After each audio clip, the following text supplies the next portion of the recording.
The Subcommittee on Housing and Insurance will come to order. Without objection, the chair is authorized to declare a recess of the committee at any time. This hearing is entitled HUD Oversight, Testimony of the HUD Inspector General. Without objection, all members will have 5 legislative days within which to submit extraneous materials to the chair for inclusion in the record. I now recognize myself for 5 minutes to give an opening statement. Today, the subcommittee will hear from the Inspector General of the U.S. Department of Housing and Urban Development, the Honorable Ms. Ray Oliver Davis. We welcome your testimony today and thank you for all your work to ensure that HUD operates more effectively for the people it serves and the taxpayers who fund its programs. Indeed, it is no small task to oversee an agency like HUD with a long documented record of waste, fraud, abuse, and mismanagement. Most recently, the Office of Inspector General reported that it found $950 million in HUD funds that could be redirected and recovered $49 million in overdue collections. Your office has also made numerous recommendations that, if executed, would save taxpayers tens of billions of dollars. In addition, Ms. Oliver Davis, your team pursued enforcement actions that resulted in 51 criminal convictions, 5 civil actions, 12 government debarment actions, and $28 million in restitution and judgments. So an impressive record. These actions save taxpayers money and help protect the very people HUD is supposed to be helping, which is why we have proposed legislation along with this hearing to make the IGs appear before this committee an annual event. And the work of the Inspector General has only gotten tougher, more complicated, and even more essential in recent years. HUD's annual budget has grown from $44 billion in 2015 to $75 billion today, a 70% increase. Further, as a result of the spending on natural disasters as well as COVID, HUD now manages over $100 billion in federal grants. That's a staggering amount, and as you reported, Ms. Oliver Davis, HUD has had numerous challenges in overseeing grant money for programs like the Community Development Block Grant for disaster recovery. CDBG-DR, as it's known, Community Development Block Grants for Disaster Recovery, is now HUD's single largest grant. And believe it or not, it is a program that has never been formally authorized by Congress. In fact, most of HUD's programs are funded each year, but remain unauthorized. These include programs for the nation's most vulnerable populations, such as public housing, Section 8, and health and safety programs. It's a problem that I believe this subcommittee must address to ensure that HUD receives proper oversight. A lapse in authorization is also a lapse by Congress in providing the scrutiny that HUD of all agencies needs. It is clear to me that we must have a closer look at HUD's management, organization structure, and the way it operates.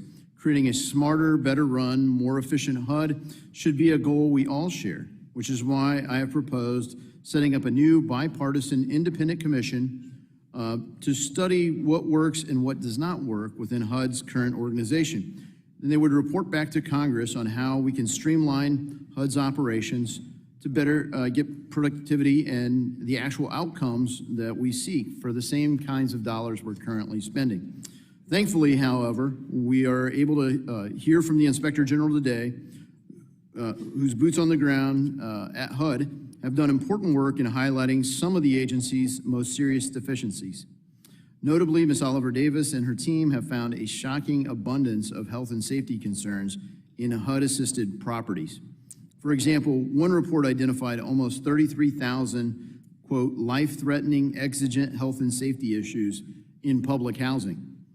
These homes should be safe for their residents. Another identified poor physical conditions in multifamily housing developments, as well as a failure of HUD to flag these conditions. And yet another one reported inadequate oversight of the lead-based remediation in HUD properties, a particular problem for young children who are susceptible to the harmful effects of lead. This is particularly concerning as HUD's core mission as a federal agency is to provide decent, safe, sanitary, and affordable housing. I expect that HUD will do all in its power to immediately address these failures that the IG has identified. And it's quite honestly unacceptable if they should not do so, because lives are indeed at stake. All of this only shines a light on why the testimony and the work of the HUD Inspector General is so critical. Ms. Oliver Davis, we look forward to hearing your remarks and working with you on ways to address these and other issues for what I would say is an agency with significant challenges. Thank you, and I now turn it over to our ranking member for his remarks. Thank you, Mr. Chairman. Let me, before I get into my remarks, say that I do agree that maybe we should spend some time looking at programs, looking at those that work and those that can be improved. And Chairman, I've had this discussion. Housing is less affordable today than it has been in the last forever. This is true for both rental housing and home ownership, and the lack of affordable housing has fueled a national crisis of housing and homelessness. HUD is on the forefront in trying to respond to the devastating impacts of this crisis, though the pursuit of transforming housing and community building policies and programs with the mission of creating strong, sustainable, and inclusive communities and quality, affordable housing. The HUD Office of Inspector General plays an important role in advancing the integrity, efficiency, and the effectiveness of these policies and programs. We're fortunate to have this perspective today from our Inspector General, Oliver Davis. And before I proceed any further, I want to take some time to just say I think your report is very valuable to us, but the memo that my Republican colleagues put forth looks at funding trends between the fiscal year 2017 and 2023.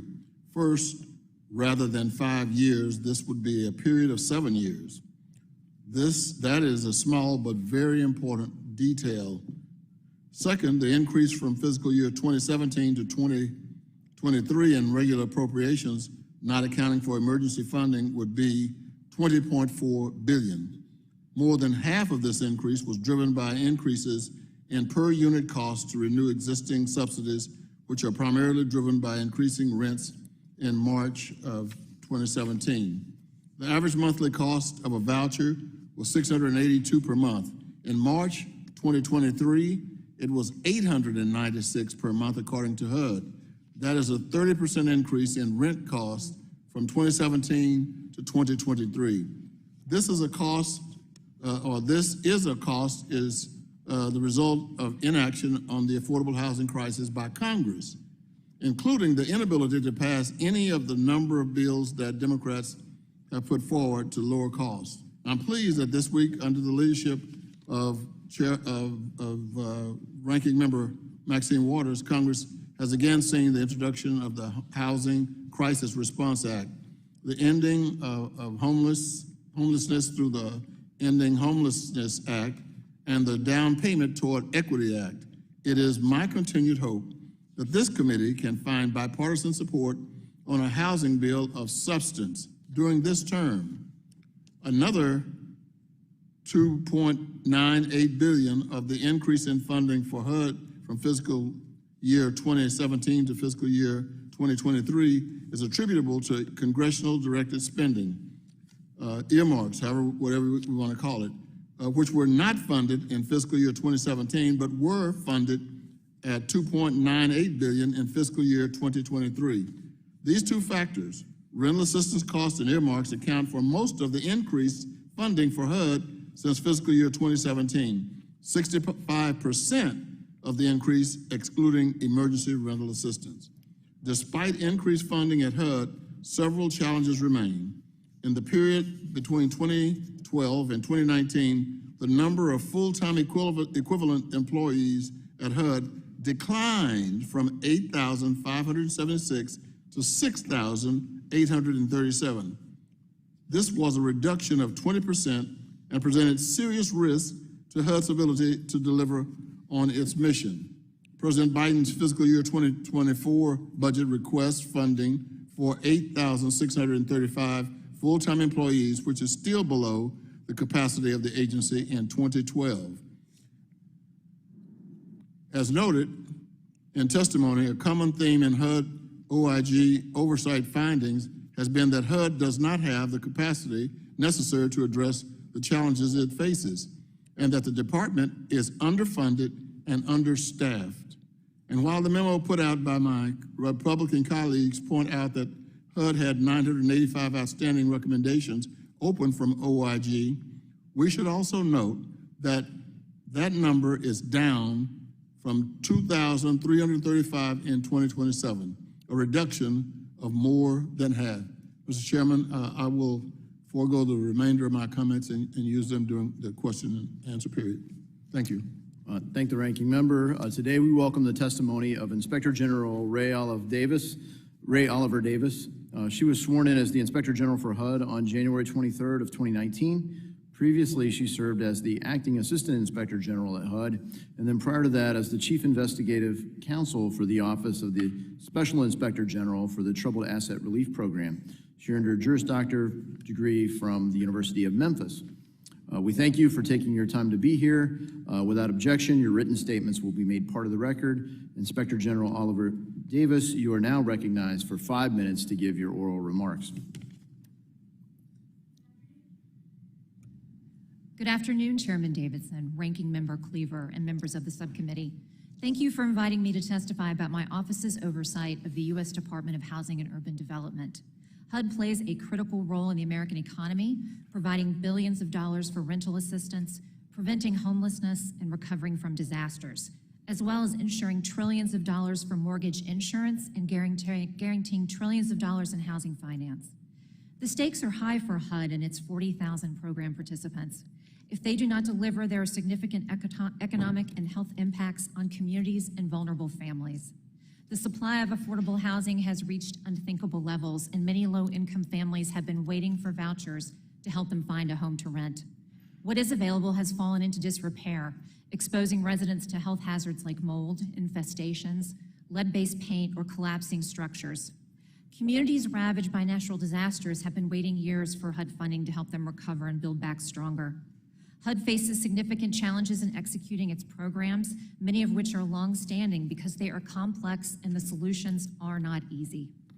For example, there is a well-known backlog of deferred maintenance in America's public housing stock, which is the root cause of many physical condition problems in those buildings, and there is not enough funding available to fix these problems.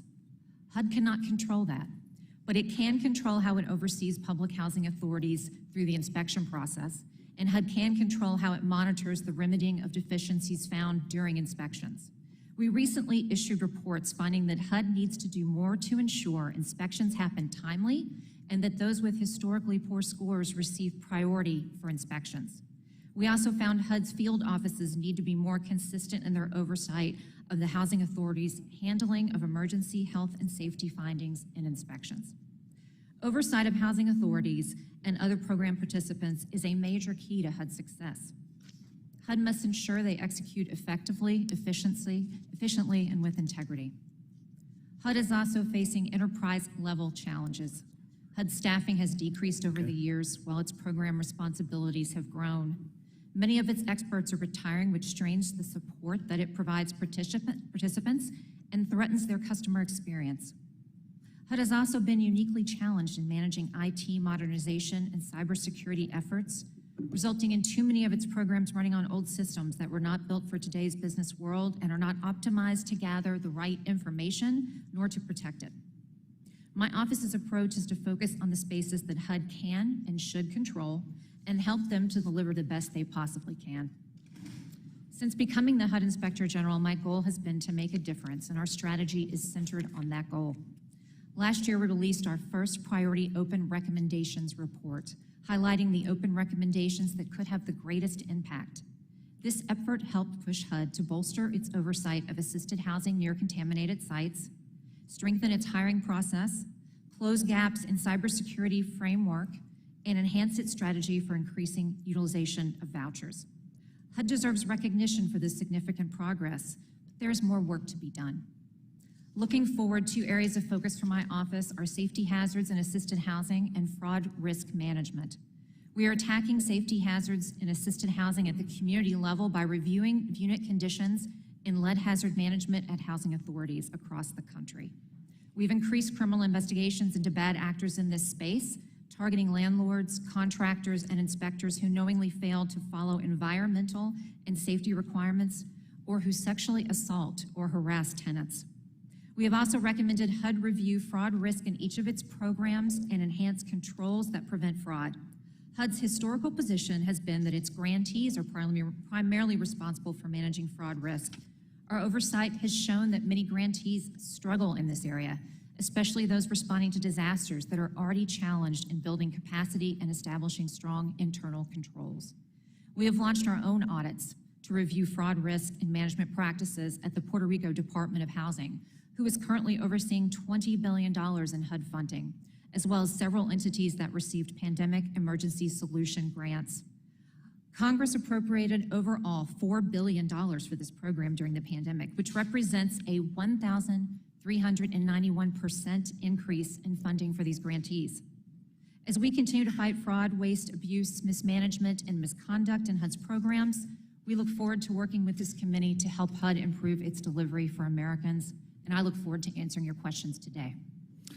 Thank you, Ms. Oliver Davis. We'll now turn to member questions. I recognize myself for 5 minutes for questioning. Ms. Oliver Davis, as I noted in my opening remarks, almost every single HUD program is funded, but technically unauthorized.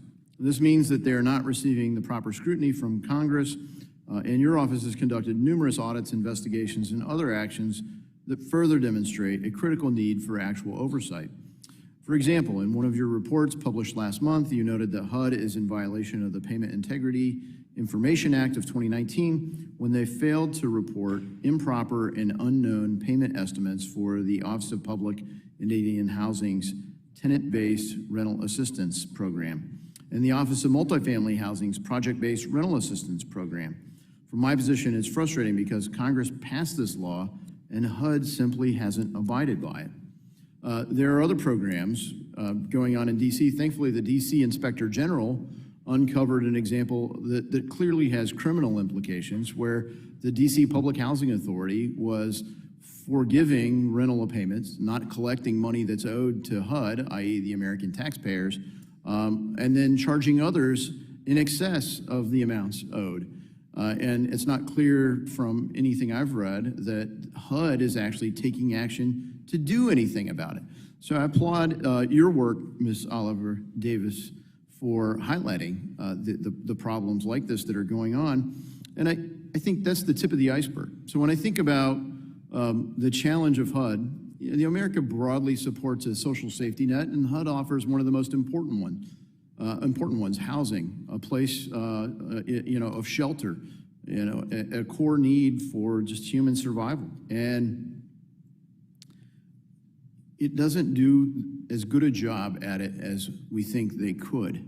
And I think that's bipartisan. A lot of people will say, well, if you have these concerns, Republicans simply want to cut spending.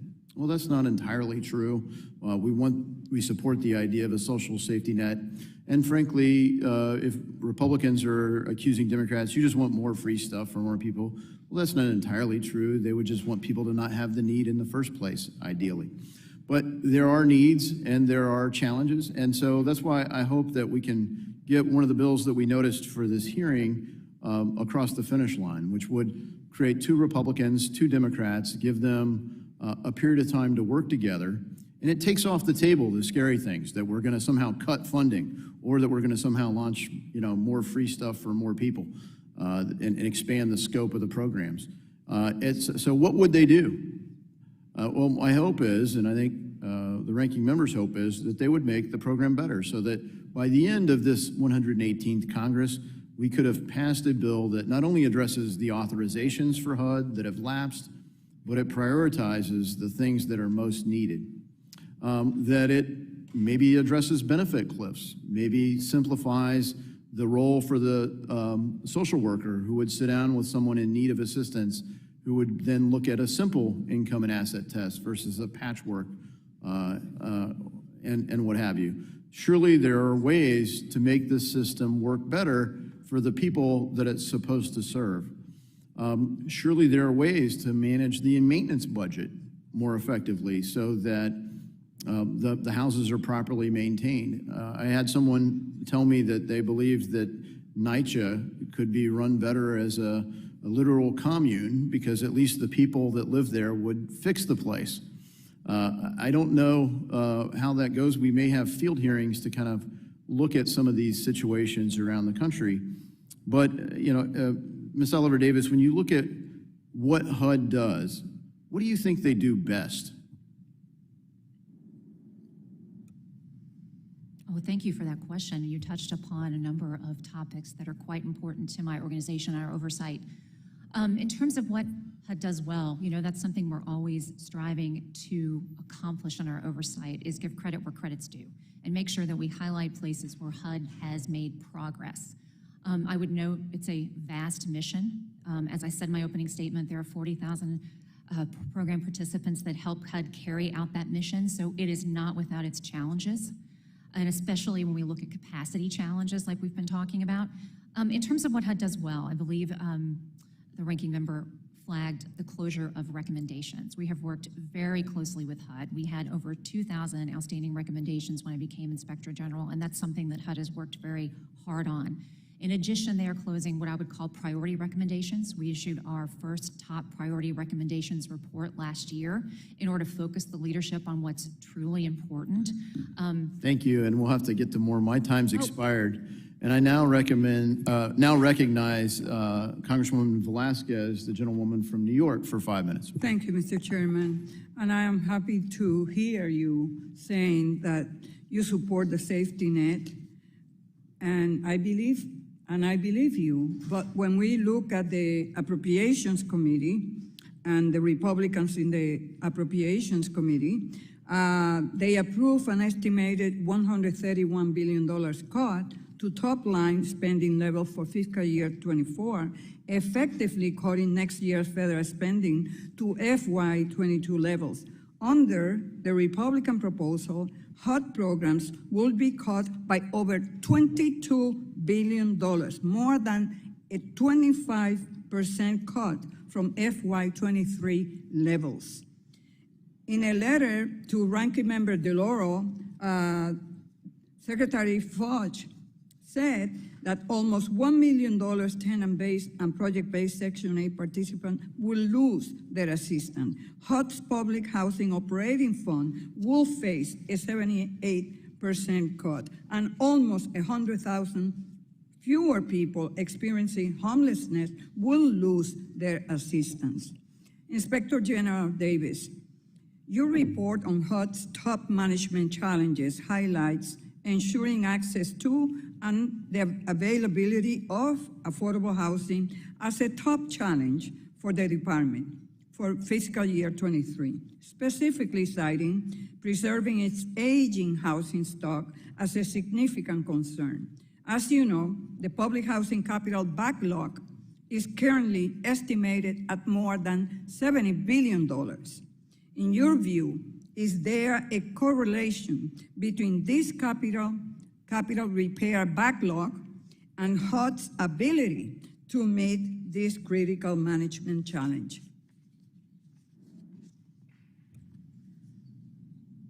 I believe that there is certainly a crisis in public housing. The capital backlog, as you pointed out, is in the billions of dollars. Funding has not kept pace with the need there. So certainly that will affect conditions going forward.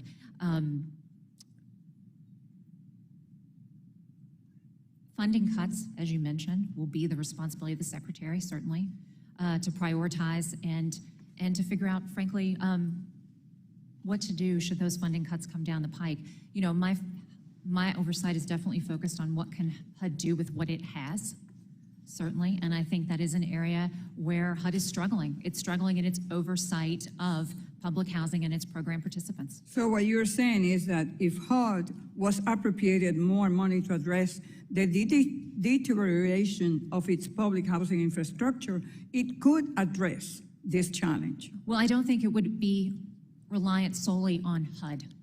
PHAs don't solely get their funding from HUD, so it will be a lot of judgment calls down the pike for how to address those capital needs, as well as the health and safety concerns in those housing projects. Inspector General, your testimony also highlights decreasing utilization of the Section 8 program as a top management challenge for HUD in FY23, specifically stating that more than 191,000 authorized vouchers were unused and unfunded, but HUD would need additional appropriations to utilize these vouchers. Could you explain this finding?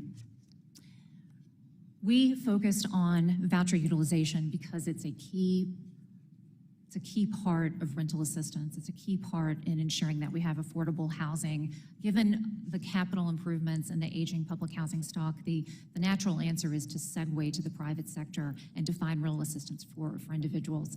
So we found that work to be very impactful in terms of the success of rental assistance. Our recommendation was that HUD look at optimizing the program, that they look at whether or not they had the legislative authority to reallocate funding from one section to another. There's some areas where vouchers are going unused and others where they don't simply have enough. HUD has since closed out that priority recommendation. They've issued guidance on optimizing the program.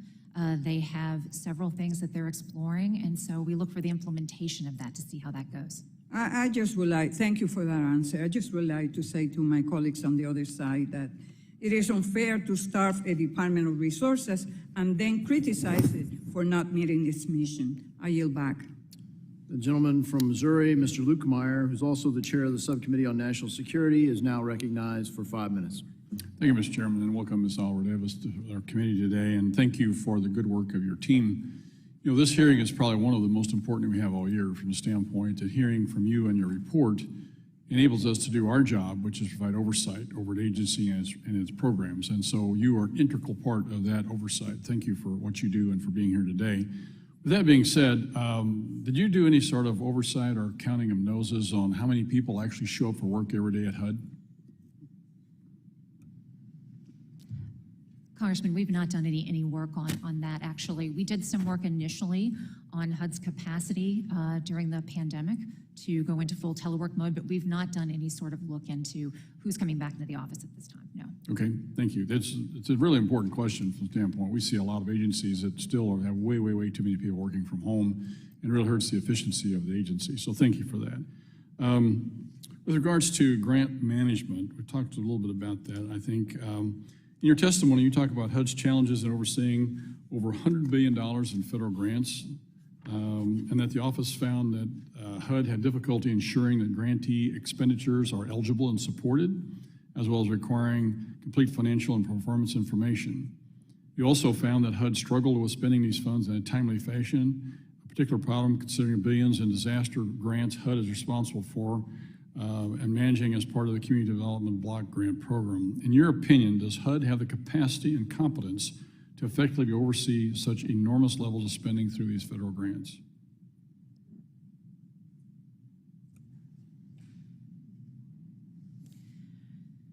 Congressman, I think HUD's capacity is quite limiting, and it's limiting. Quite what? I think HUD's capacity is quite limiting, and it's limiting throughout their portfolio.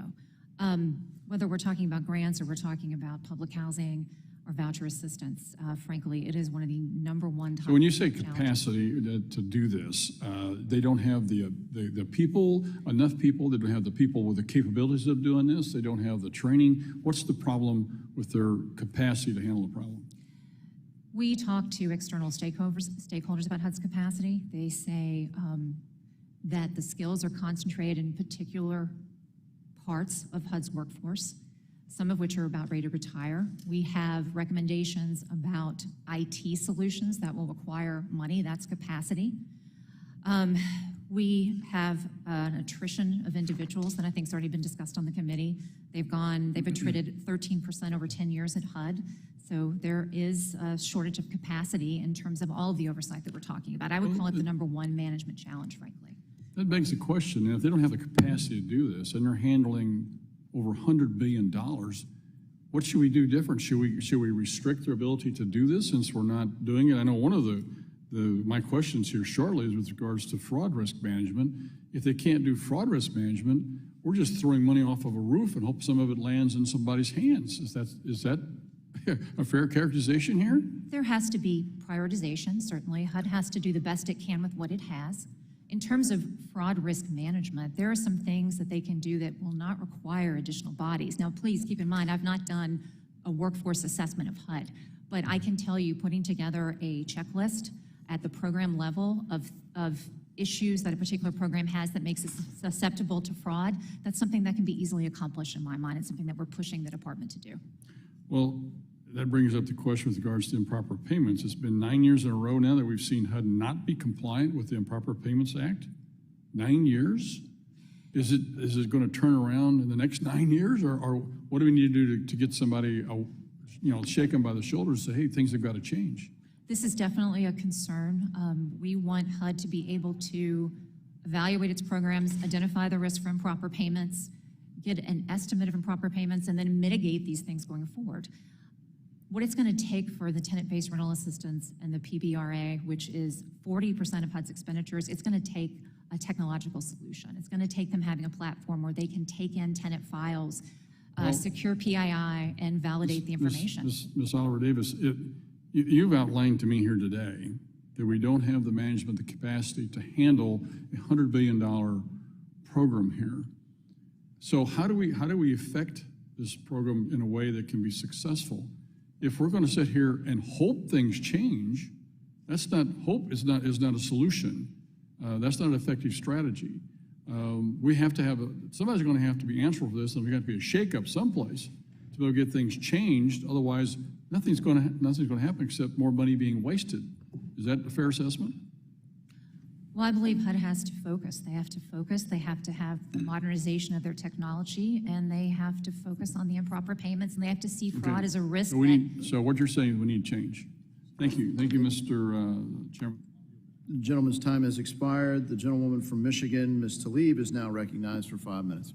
Thank you so much, Mr. Chair. Thank you, Inspector Davis, for highlighting, the outcome of not having capacity or the resources available for HUD to do its job or to be able to follow their mission. One of the things that you mentioned is mold.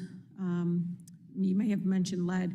I do, for the record, if I may, Chairman, submit a July 2020 news article titled Inkster Public Housing Exec Under Fire After 2 Baby Deaths.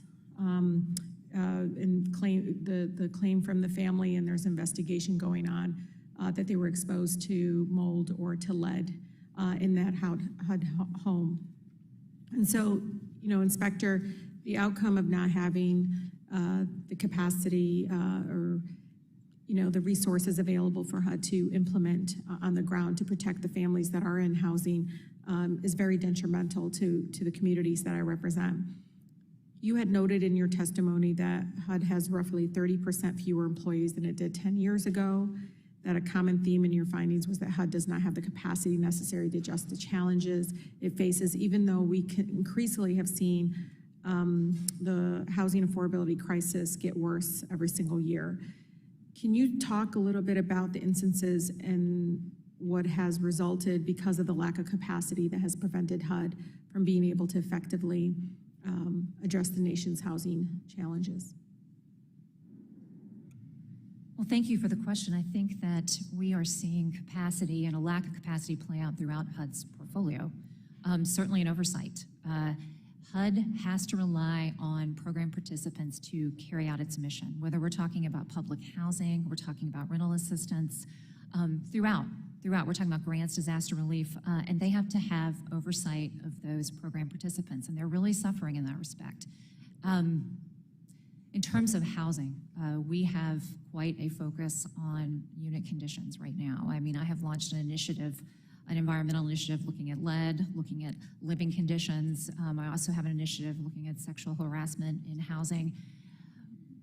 But we have seen, quite frankly, failures time and time again and struggles with oversight in these areas. We've highlighted them in 2 recent reports that came out. We looked at the oversight of health and safety corrective actions in public housing, and we found that HUD did not have a nationwide standard that they were rolling out to their field offices in order to hold people accountable for correcting these problems. They weren't consistently tracking what we call emergency health and safety problems. And then something that might not be deemed an emergency, they weren't tracking at all. And then we have problems with the inspection process. You know, we have long since pointed out compromises in the REAC inspection process. And recently we reviewed the timeliness, and they're really struggling in their timeliness. They're struggling in prioritizing the right properties to make sure they're reviewed. And that calls into question the annual inspections. All the landlords have a requirement to do an annual inspection of their units. And the reason they have that requirement is because the REAC inspection has traditionally been a sample. HUD has never had the capacity to look at every unit. Yeah. So we have to rely on the landlords to do that as well. So all of this is being called into question. And some of the units, a majority of them are under the City Housing Commission. How does that work? I mean, so there's a City Housing Commission that oversees some of the, really the operations in some of these housing. How are they interacting with HUD with some of your findings, Inspector? You know, I'd be happy to talk with you about and frankly learn something about that from you. But what I know is all these program participants have to adhere to HUD standards. They have to produce housing that is free of is safe, sanitary, and free of hazards. So that is something where we're missing the mark. I also, and for my colleagues to know, I read, I think it might have been your report, that half of HUD's workforce is eligible for retirement in the next 5 years. Is that correct? I don't have that number in front of me. I did mention in my opening statement, though, that many are retirement eligible. I think that's a government-wide problem, but it certainly will exacerbate HUD's capacity issue and, frankly, their expertise. Unless, according to Congressional Research Service, from 2002 to 2019, HUD's regular non-emergency appropriations increased roughly like 10% adjusted to inflation, yet to take just one measure over the same nearly 2-decade period, the average sale price of a home has increased by 65% in the United States. How does your finding pictures change if we zoom out to look at the past 2+ decades? You can answer it later. Thank you. I may need clarification. How does my finding change? Yeah, I'd ask, and I'll submit, Mr. Chair, through you, I will Thank submit you. the Apologies. question. Thank you. Thank you. The gentlewoman's time has expired. The gentleman from Wisconsin, Mr. Fitzgerald, is now recognized for 5 minutes. Thank you for being here today. I'm concerned about GSE taking market share from the Federal Housing Administration. It would leave, obviously, FHA with only the riskiest mortgages. And as we know, riskier mortgages need kind of commensurate controls to ensure only eligible individuals receive FHA. Do you think there's a balance there, or enough is being done to protect taxpayers kind of from these riskier mortgages at this point? FHA certainly has the distinction. Its loans carry the full faith and credit of the government, so it's important that HUD do its best to manage risk against the mortgage insurance fund. It's the largest mortgage insurance fund in the world. We have looked at this issue with our audit work, and we've made some priority recommendations around this. We do see a remarkable amount of ineligible mortgages become approved for FHA insurance, and we've made some recommendations around flood insurance. We see individuals with delinquent tax debt. I think the number was $13 billion in loans that HUD insured with individuals that had delinquent tax debt, and individuals with a child support offset for child support as well. So this is definitely an issue, and it's something that we're hoping that HUD will shore up. Yes. So the situation of, for the most part, adults 25 to 35-year-old, and they simply can't enter the housing market at this point, either because they can't get the down payment or they're just being denied based on the level of income that they have. So I know that HUD offers some low down payment programs. If you look across the board of what HUD has available, are there certain things that you see as shortcomings right now, or things that need to be changed to assist kind of this decade of adults that are completely unable to purchase a home at this point? I have those same adults in my family, so I know they are all talking to me about their struggles right now. Frankly, that would be something I believe the secretary would be better suited to address in terms of what they're offering and how they're trying to reach individuals who are trying to accomplish home ownership at this time. I can't think of anything in the moment that I see as a real shortcoming. We're really looking at the risk to the fund. I'm not aware of any programs that are causing risk right now outside of these eligibility issues to FHA. Yeah, I mean, we talk about it kind of ad nauseum right now in financial services because everybody that comes before the committee, I try and raise a question, I know other members do as well, that, obviously with homeownership being the cornerstone of building wealth in this country, if we continue to have kind of these 25 to 35-year-olds that are being denied access to the market overall, there's got to be some flexibilities built in. So I guess what I would say is, what is HUD's role kind of in encouraging more entry-level housing? And like I said, is this something you could work with financial institutions on as well? Or how do you perceive this issue right now?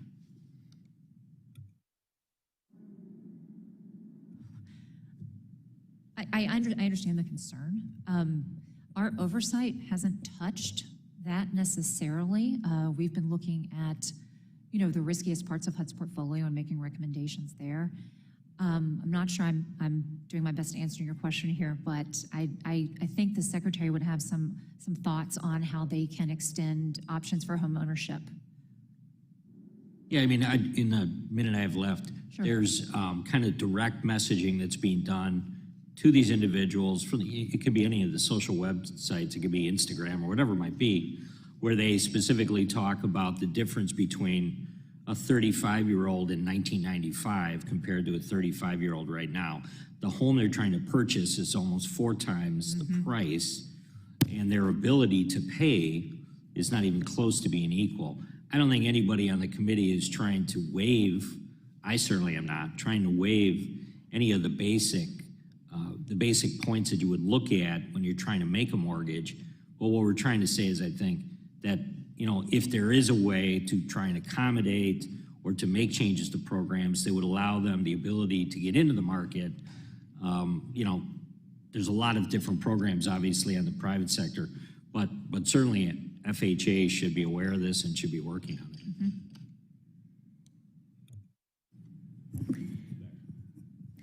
Thank you. The gentlewoman from Georgia, Ms. Williams, is now recognized for 5 minutes. Thank you, and thank you, Ms. Oliver Davis, for coming before the committee today and for upholding your responsibility to keep the Department of Housing and Urban Development accountable since you took office.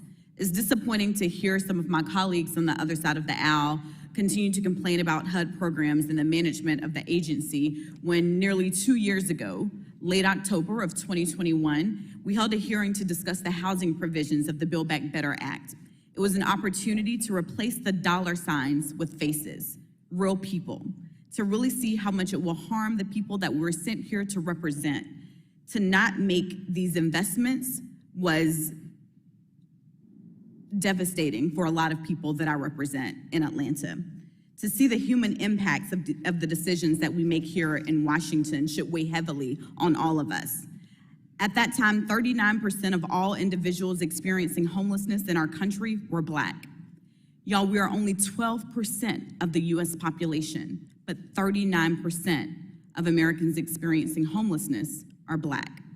2 years later, we're seeing the consequences of abandoning the housing-related provisions of the Build Back Better Act. As of last month, over 1.8 million people reported that they were at risk of eviction or foreclosure within the next 2 months.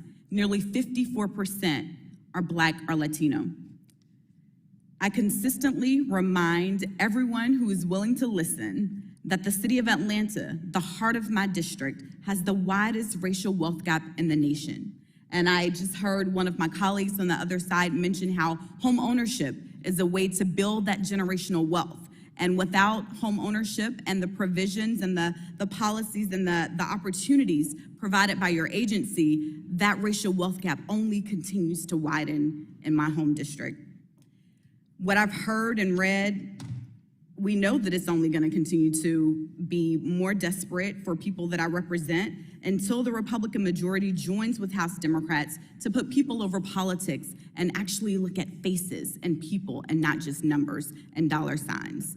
There's a shortage of nearly 14 million homes for families to rent or purchase. And as a member of this committee, I'm dedicated to not only filling that shortage, but ensuring that HUD has all the tools in its toolbox to ensure that families of color are not bearing the brunt of this housing crisis.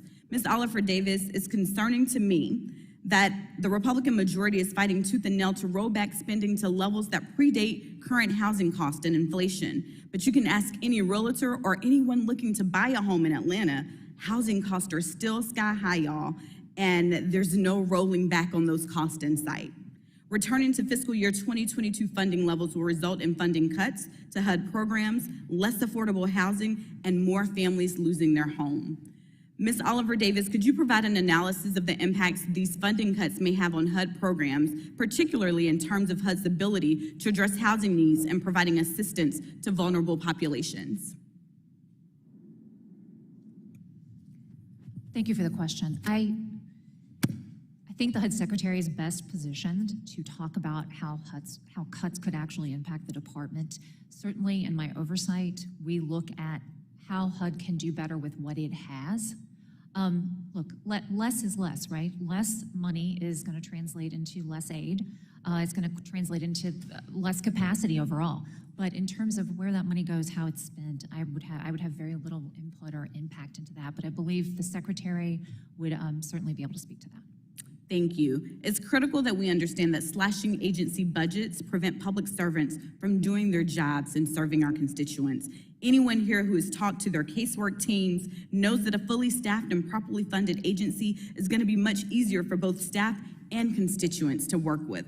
So far this Congress, the majority has both failed to convene serious housing-related hearings and neglected to include homelessness or affordable housing in their oversight plan. This lack of focus, coupled with the absence of viable legislation and solutions, raises concerns about the committee Republicans' ability to effectively tackle the challenges of affordable housing and the unhoused. Ms. Oliver Davis, in light of this, do you believe that the ongoing and proposed cuts to HUD, along with the committee Republicans' focus on program oversight investigations, hinder the potential for substantial progress in addressing our nation's affordable housing and homelessness crisis? I would feel presumptuous trying to opine on the intent of the subcommittee and the oversight actions that it's taking. I truly would, but I appreciate the engagement. I appreciate the question. Thank you so much. I have many more questions, but I am out of time and will submit them for the record. I yield back. Thank you. The gentleman from Nebraska, Mr. Flood, is now recognized for 5 minutes. Thank you, Madam Chairwoman. Following up on Representative Luchtemeyer's questioning, I want to touch on HUD recently submitted their congressional budget justification to the Appropriations Committee. That justification recommended a $101.834 billion budget from Congress for FY24, an increase of 35% over their enacted level in FY23. Now, it's not uncommon for any and every federal agency to advocate for more funding from Congress. However, in the case of HUD, we're talking about an agency that recently had the responsibility of doling out large amounts of COVID-related assistance, such as the Rental Assistance Program, and does not have a great track record of conducting strict oversight of the funds that it disperses. Inspector General Oliver Davis, can you summarize the results of your office's audit of HUD compliance with the Payment Integrity Information Act of 2019 and the OMB's guidance of reducing improper payments? Thank you. This has certainly been a focus of our oversight, and what we really are hoping for here with the department and their compliance with this act is that they can take a look at their portfolio, identify areas that are susceptible for what we call improper payments, give an estimate of what they think those improper payments are likely to be, and then take action going forward to mitigate against those. What we found is that in one of HUD's largest grant programs, TBRA and project-based rental assistance, which accounts for about, I believe it's 60% of the expenditures, and I apologize if I get that incorrect, I'll correct it for the record, but I believe it's 60% of HUD's expenditures. that they can't arrive at an estimate. So they're identifying it as being at risk, but they can't test the full cycle of the payment. And what that means is they can say what HUD is paying to landlords, because that's the payment that we're talking about, the money that goes to the program participants. But they can't say what happens after that. So we can't look at the money that goes to the tenants and the money and the expenditures, and we can't say for certain if those are appropriate payments that are being made. And HUD doesn't have a reliable platform to collect that information, secure it, and test it, and then give us an estimate for it. So that's really what we're talking about. It's been 6 years in a row. The last time they had an estimate on that particular pool of funding was 2016, and I believe the estimate then was $1.6 billion. So it is significant. It's a significant thing that we just don't know. Well, to be clear, HUD was non-compliant with a law passed by Congress that was focused on preventing and reducing improper payments. Specifically, the OIG's audit found that HUD did not report improper and unknown payment estimates for 2 HUD programs that make up more than $41 billion in spending in FY22. In other words, HUD has a long way from having the kind of tools necessary to catch fraudsters reliably in programs that make up more than 60% of its budget. Inspector General Oliver Davis, can you please walk us through what the problems are with HUD's implementation of the Payment Integrity Information Act requirements? Well, certainly, in one respect, it's technology. They need a platform that will collect tenant files, that will secure PII that is contained in those files. They normally would be able to actually manually check that information if they were to go on site and look at the files. They didn't do that during the pandemic. They're in the process of modernizing EIV, so I'm hopeful they'll get something there. But frankly, it's a technology issue. It is. They need the right platform there. They need the right platform, and they just, of course, place importance on this and make it a priority. Would this be resolved with more resources or prioritizing resources inside the agency currently? What do you think the hurdle is here? I think there's been significant discussion between my office and the CFO's office on improper payments. I think they're headed in a direction. I think they're looking to modernize that platform and achieve this. They've made progress. The year before, we didn't have an estimate that we consider reliable from the Harvey Irma Maria pot of money, which was also significant, but they've cleared that up. They've made strides there, so I believe we're headed in the right direction. I'm certainly hopeful. It's important. Let me just say this. I appreciate your work as the HUD Inspector General. It is imperative that we ensure that taxpayer dollars are spent wisely and in concert with the requirements laid out by Congress. We need to ensure that money is getting into the hands of those who need it, not fraudsters who seek to manipulate the system. With that, I yield back. Thank you. The gentleman from Missouri, Ranking Member Cleaver, is now recognized for 5 minutes. Thank you, Madam Chair. Thank you again, General Davis, for being here. You know, HUD is always being put in a tough situation, and I'll try to do this quickly. We've been dealing for almost a year with a growing problem all over this country, in the suburbs, in the urban centers, and that is deed theft. And I know that you've put out a OIG fraud bulletin, which means that you recognize the issue. The first case I've dealt with came from a couple in their early 70s in Independence, Missouri, a suburb of Kansas City. They lost their home. It was stolen. They had to go out and hire an attorney to go out to try to get their home back. I've met with local police, FBI. I met with officials in Dallas who called when they saw that we were dealing with the problem. It is exploding all over the country. $350 million in fraudulent taking of homes all over the country. It is growing. And when you add the likelihood that we're going to start having cyber title theft, there's some of that already going on, so it's just going to get worse. And so we're in a situation, HUD needs to deal with the issue, and we need to deal with it right now. You know, I have a bill, the Good Deed Act, designed to try to you know, create at least the awareness. But it, you know, it's going to cost $10 million, whatever, a year.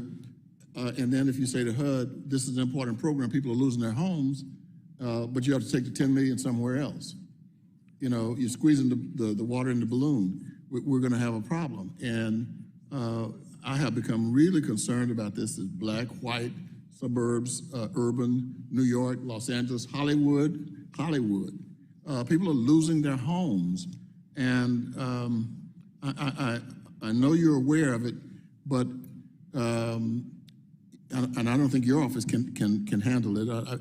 You know, I know you're dealing with it in terms of awareness, but what can be done? And I mean, it's my bill puts the responsibility on HUD, but then it costs money.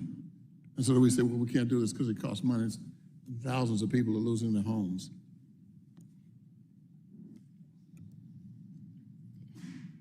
You mentioned our fraud bulletin. We attempt to issue those when there's something that is just so important that we need the public to know about it immediately.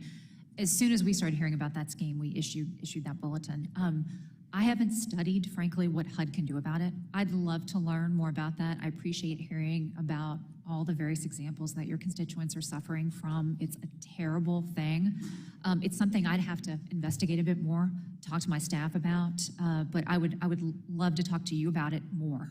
Yeah, I know more about it than I want to know. I'm certain. Because I sat with the police captain in Kansas City who assigned to doing it. And just imagine this, you stop getting mail. So you're thinking, well, you know, I'm mad at the U.S. Postal Service. And then you find out you're not getting mail because somebody has taken your name and your address, and you know, they're now in control of your life. Yes. And well, you know all of that. I get excited about it because I've sat down and had this discussion with people crying because they lost their homes, and HUD needs to deal with it. I would love to have a conversation with you. Absolutely. I would welcome that. I would welcome that, certainly. I yield back, Madam Chair. Thank you. The gentlewoman from Colorado, Ms. Pedersen, is now recognized for 5 minutes. Thank you, Madam Chairwoman, and thank you, Ms. Davis, for being with us today. My 3-year-old son's name is Davis, so I'm a big fan of your name and also a huge fan of your work. I just want to thank you for the critical work that you and your team are doing every day to support our most vulnerable people, to support those first-time home buyers. For me, this is a very important, one of the programs specifically is very important to me. My mom was one of the lucky ones who was able to qualify through the housing voucher program. And so it is because of that program that my mom was able to stay housed. She would absolutely not be alive today without that support.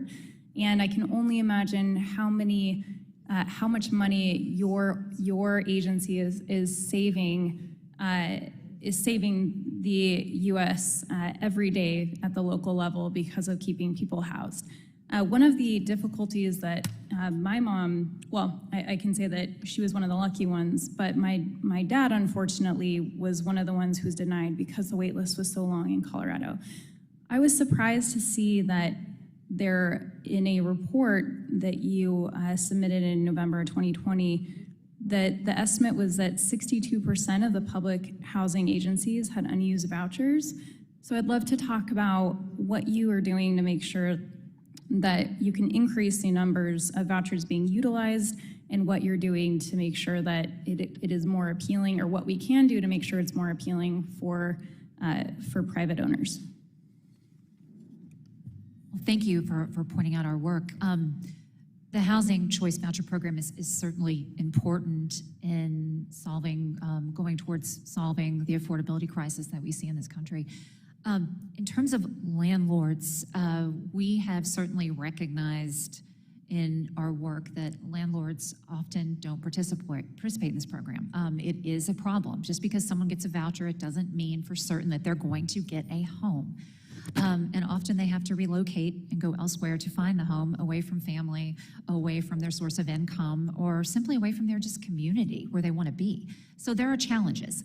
I believe HUD is working to study landlord incentives for participating in the program. That's what we've learned during our work. In terms of the Housing Choice Voucher Program, we made some a priority recommendation to the department that they look at the vouchers that are going unused. They have closed out that recommendation. They have issued guidance that should help PHAs optimize their program with very specific tools. You know, this is a new development, and this is something that we'll look for the implementation of, and we're very hopeful that it reaches people who need these vouchers.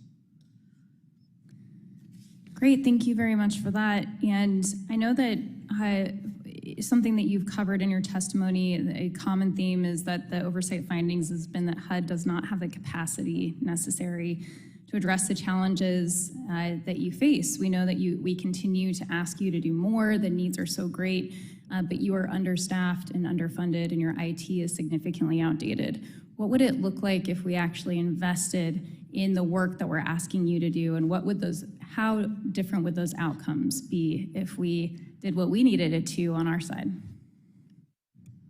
You know, I'll echo my comments about capacity. HUD's capacity is strained. You know, we hear that from external stakeholders, both stakeholders that represent housing owners and developmental entities, as well as people that represent tenant-based groups. So we're hearing this from all across HUD's portfolio. I know through my work, you know, they have technology challenges that itself is a capacity challenge, and will take funding and prioritization to fix. The secretary is really the best person, I think, though, to set and talk about an influx of funding and how it might help her. But I can certainly speak to that in the realms of the risk that we see in our work as the oversight entity, certainly. We have a little bit of time left.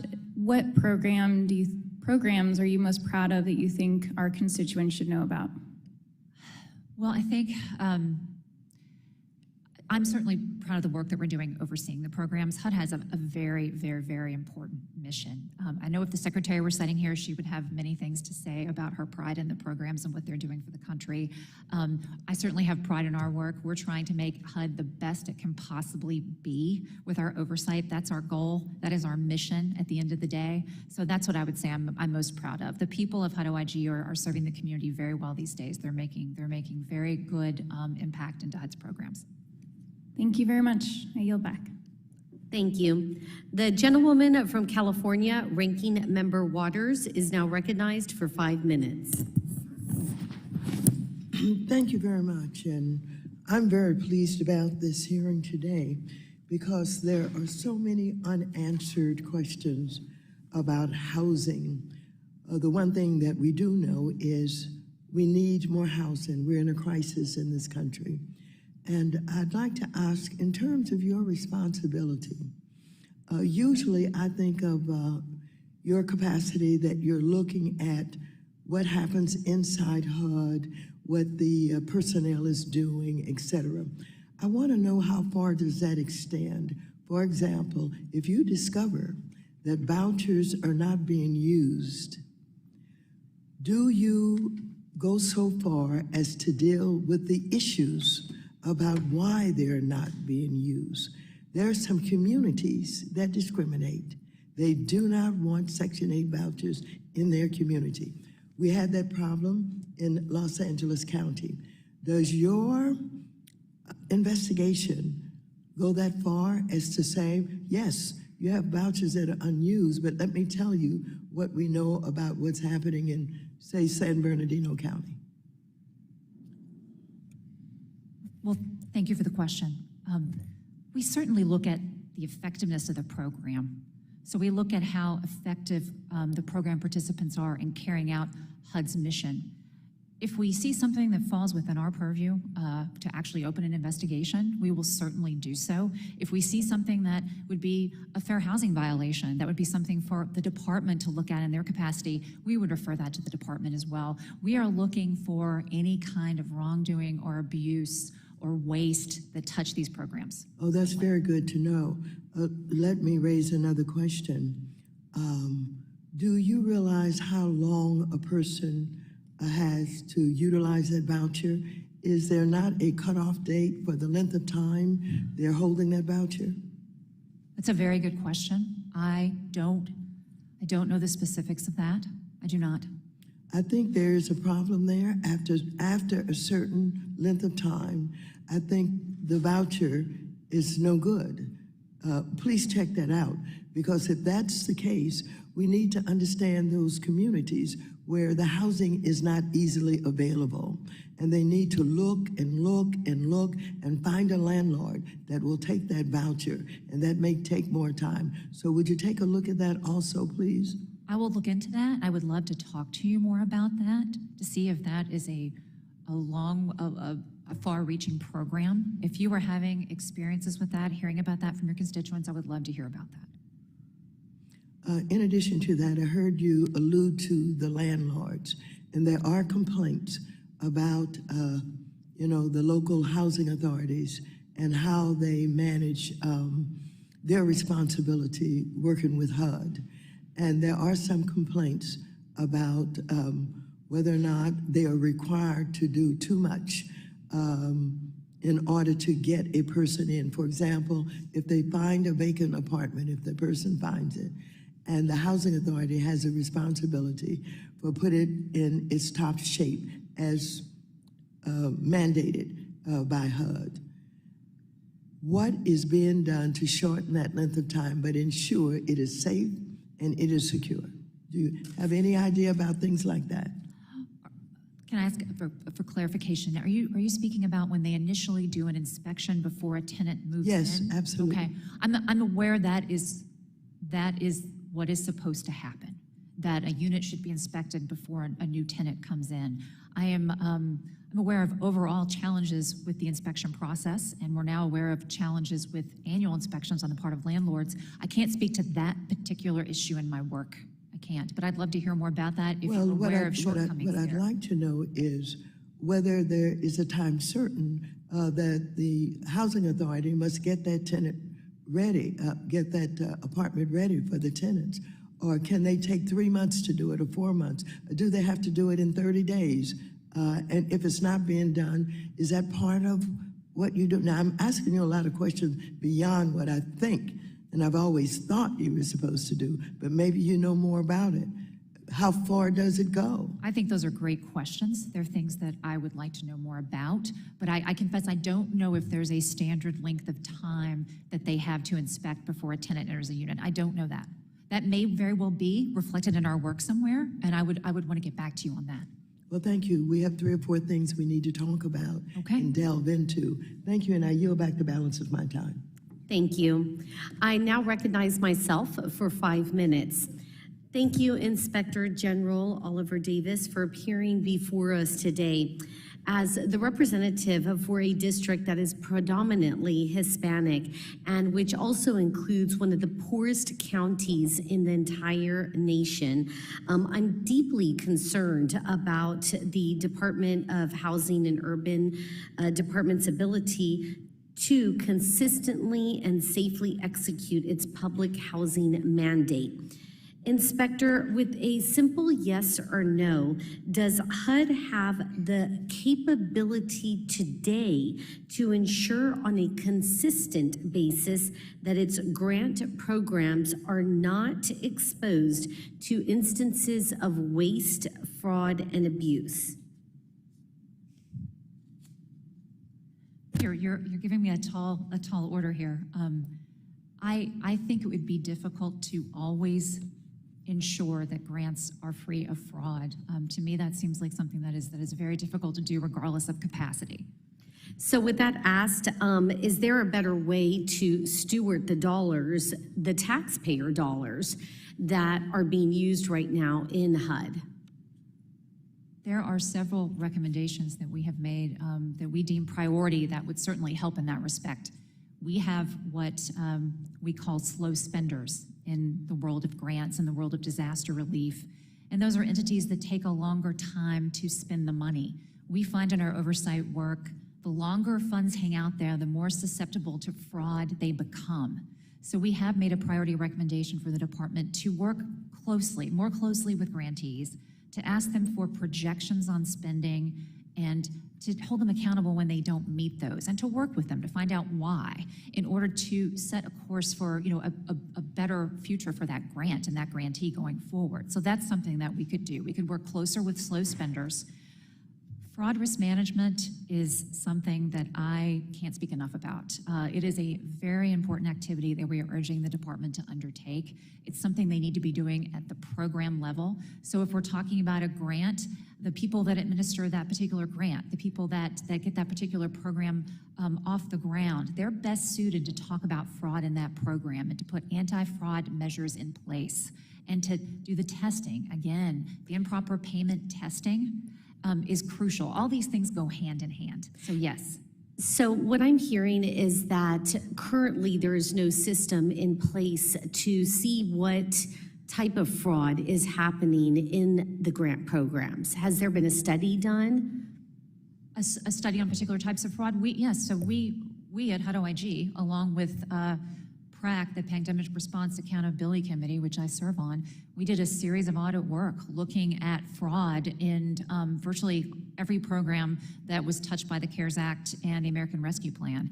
And we put together a fraud risk inventory for all of these programs. We identified dozens of risk factors, sometimes 60 fraud schemes. So we have, in fact, put that information out there, and we've urged HUD to use it in its own assessments of its programs. So yes. And have they used those suggestions? I believe we're making progress in that area. We've talked about it quite a bit. I know that CPD in particular has made some strategic hires of individuals who have some anti-fraud backgrounds. I know that the CFO is interested in getting fraud risk assessments off the ground. So we are working towards that. However, our recommendations remain open, so it remains to be seen. When were these recommendations made? Oh, they were during the pandemic. I'm taxing my brain for the exact date of those, but it was during the pandemic. So a couple years ago? Within the last couple of years, we did that work, yes. So it's very concerning to me when we've done an internal audit, or when you all have done an internal audit, have found findings where there are, as you said, several cases of fraud. However, it's taken 2 years and you're still just talking about it. It's time that we implement these measures so that we can look for dollars that are being wastefully spent and use them to people who really need those dollars. With that, I yield back. I now recognize the gentlewoman from Texas, Ms. Garcia, for 5 minutes. Thank you, Madam Chair, and thank you, Ms. Davis, for coming today. I understand that you're the first one in 5 years to come down and visit with us, so I hope we're both learning from each other today. One of the things that really struck me from the report that you gave us was the number of outstanding or open unimplemented recommendations from OIG audits. 985. Well, that sounds like a lot today. How old are these items? Are they all these that weren't found last year or the year before? Have you aged these and determined how far back we've had them on the books? We have aged these. I don't have those numbers off the top of my head. I will tell you that we've closed many recommendations in the last 4 years. We concentrated first and foremost on some of the older ones. So I suspect that we're dealing with more recent recommendations, but I would want to get back to you on that exactly on how old some of these are. There may be some aged ones. Can you tell us how many were findings or unopened since before January 2021? Wish I could. I don't have those numbers in front of me, but I will certainly get those to you. How long have you been Inspector General at HUD? Since 2019. So 2019. So you're familiar with many of these then? I am, and some of these certainly predate me, and they span administrations and policy changes, certainly, yes. So some of these audit findings are not just within the last 28 months of the current administration. These are carryovers, in fact, from the prior Trump administration. I would expect we have some beyond them. Because in fact, you've actually had some findings about the lack of attention to some of these issues with Secretary Carson before Secretary Fudge. And some of these were management alerts for unreasonable delays in HUD OIG access to departments' information, which caused OIG oversight efforts to be diluted, to become stale or worse, halted entirely. So is that still an existing challenge? Have you been able to correct that with the current administration? Are you getting timely information? Do they have the staffing requirements to be able to implement these, or what seems to be the problem? I've asked my staff to keep me abreast of any issues we have regarding access or delays in getting electronically stored information, and I've not been made aware of any. So you currently don't have any challenges with dealing with Secretary Fudge? Secretary Fudge and I meet regularly. We issued a joint cooperation memo. I think we have a workable relationship, certainly. Right, and what are your plans to be able to reduce this backlog? We work on this all the time, frankly. This is a concentrated effort between us and HUD leadership. We have a number of teams. The CIO's team works with our people. The CFO's team works with our people to reduce these outstanding recommendations. You know, we've done our first priority recommendations report last year in order to really focus leadership on the things that we think are the most important, the things that we think should rise to the top. So that's how we'll proceed going forward. And what criteria do you use for deciding what rises to the top? Is it based on the savings that you could get from some implementation, or is it the efficiencies to the programs, or is it better oversight on the management? Or give me a sense of what criteria you use to establish. I mean, when I saw the number again, I mean, 985, that's almost 1,000. It was You much can't tell larger me than that. today how many you've done. So in my mind, it's still 1,000 till I get that letter from you telling me, no, we've already closed another 300. But 985 is a hell of a lot. It's a lot, and I appreciate your interest in that, and I appreciate your interest in our efforts to close those recommendations. With the top recommendations report, you know, we're really doing risk assessments constantly. That's how we decide what work to look at, is the riskiest parts of HUD's portfolio. So our top recommendations span the portfolio. There are things like lead hazards. There are things like radon. Those are certainly of the utmost importance. Then there are things with a bigger risk fiscal impact. You know, we discussed earlier the ineligible loans that receive HUD insurance. Sometimes those were in the $13 billion range. So it really, each one is different, but they're very impactful and of the high risk areas in the portfolio. All right, well, my time is running out, but I look forward to your document showing me the aging of the 985 and how many were inherited on January 2021. Okay. Thank you. Thank you. The gentleman from New York, Mr. Lawler, is now recognized for 5 minutes. Thank you, Madam Chair. Inspector General, the New York City Housing Authority, known as NYCHA, has a long history of mismanagement and corruption, which has created unsafe and unacceptable living conditions for thousands of New York City residents. In 2021, the Brooklyn District Attorney charged 9 NYCHA contractors with bribery as part of a kickback scheme. Your office recently participated in an investigation that led to the sentencing of 2 NYCHA superintendents for accepting bribes from contractors. It seems that every time you turn around, someone tied to NYCHA goes to jail for one form of corruption or the other. Inspector General, in 2019, New York City formally committed to addressing the serious problems with living conditions in NYCHA housing as part of an agreement with HUD, the EPA, and the Southern District of New York. In your opinion, have they fulfilled this commitment?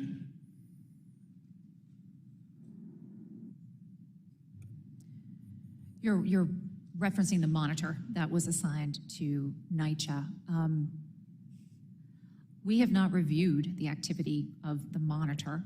We keep an eye on NYCHA. We look at their reports as they come out. We have I'm sorry, who does the monitor report to? That's a good question. I'm assuming, I don't want to get out too far on the issue with the monitor and be incorrect. So I would have to get back to you on that. Okay, but when you say that we have not reviewed any of the actions of the monitor, so did HUD not enter into an agreement with NYCHA with respect to improving the living conditions of its residents? I believe I believe HUD's party to the agreement with the monitor. We, as the oversight agency, we're not party to that agreement. And when I say we didn't look at the monitor, we do look at the reports that the monitor puts out. And we take NYCHA into concern when we're looking at our work. We learn from NYCHA, and we have several investigations involving NYCHA, as you pointed out. Who But we're not who administers the federal funds that goes to NYCHA? The HUD, the government, yes, HUD does. So you're telling me that we continue to administer federal funds. NYCHA was party to an agreement with HUD, with the Southern District of New York, with the EPA on serious problems with living conditions, and we haven't done anything to talk to the monitor. We haven't done anything to provide oversight of the serious failures of NYCHA? I confess, Congressman, I have not spoken to the monitor. Perhaps I should speak to the monitor. I would strongly recommend when you leave here today, you might want to pick up the phone. Okay, and I'd be happy to speak with you about this and learn what you know about this. I would be happy to. Oh, I can tell you, last year, being part of the New York State Assembly, I voted down the New York City Public Housing Preservation Trust because it was nothing more than a scam. New York City Public Housing was changing the way that it was getting funding as part of this scam. So it was using tenant protection vouchers instead of Section 9 so they can get more money. And yet you're telling me not only are we giving them more money now, but we're not providing any oversight? I believe the monitor is providing oversight. I can't speak to the quality of that oversight, frankly. I can't. I can tell you we do investigations. Whose job is it to investigate the quality of that oversight? I am not certain who the monitor reports to. I will do my best to find out. That's just remarkable. So, given that, based on your testimony, you have not had any conversations with the monitor, you're frankly unaware of what the monitor has been doing. Is that what you're testifying today? We speak to the department. I speak to the Southern District of New York. We ask for updates periodically, and we read the reports that come out. And we also conduct our own independent investigations into activities at NYCHA. Okay, so what independent investigations have you recently conducted that would answer my original question, which is, has NYCHA fulfilled its commitment to improve the health and living standards for its residents? We conducted an investigation of a lead worker at NYCHA who was a whistleblower who came forward, and we uncovered hundreds of inspections at NYCHA that did not live up to the lead-safe hazard rule. They were falsifying documents. They were getting out of visual inspections because of the falsification of those documents, and it caused me to start my entire initiative looking at health and safety issues in public housing. And yet what HUD is doing is giving NYCHA more money, despite its failures to improve the living conditions of its residents. It's shameful, and I would strongly encourage you to meet with the as the Inspector General, to meet with the monitor immediately. The gentleman's time has expired. I'd like to thank our witness for her testimony today. Without objection, all members will have 5 legislative days within which to submit additional written questions for the witness to the chair, which will be forwarded to the witness for her response. I ask our witness to please respond as promptly as you are able. This hearing is now adjourned.